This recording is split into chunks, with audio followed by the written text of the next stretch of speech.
திருச்சி அருள்மிகு ஸ்ரீ மகா மாரியம்மன் கோவில் சித்திரை திருவிழாவை முன்னிட்டு தீர்த்தகுடம் பால்குடம் எடுத்து வந்த பக்தர்கள். திருச்சி புத்தூர் குழுமியம்மன் தெரு என்கிற கல்நாயக்கன் தெரு பகுதியில் வீற்றிருக்கும் அருள்மிகு ஸ்ரீ மகா மாரியம்மன் கோவிலின் சித்திரை திருவிழா கடந்த 15ஆம் தேதி காப்பு கட்டுதல் நிகழ்ச்சியுடன் தொடங்கியது.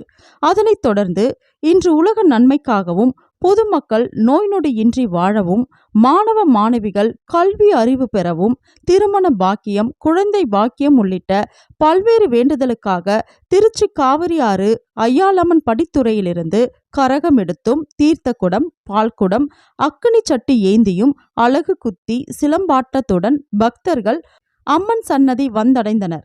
மேலும் நாளை 30ஆம் தேதி அம்மன் கொலுவிருத்தல், மாவிளக்கு பூஜை நடைபெறுகிறது. அதேபோல் மே 1ஆம் தேதி காலை குட்டி குடித்தலும், மாலை மஞ்சள் நீராட்டு விழாவும், விடையாற்றி நிகழ்ச்சியும் நடைபெற உள்ளது. முன்னதாக உறையூர் பகுதி திமுக செயலாளர் இளங்கோ ஏற்பாட்டில் மாபெரும் அன்னதானம் நடைபெற்றது.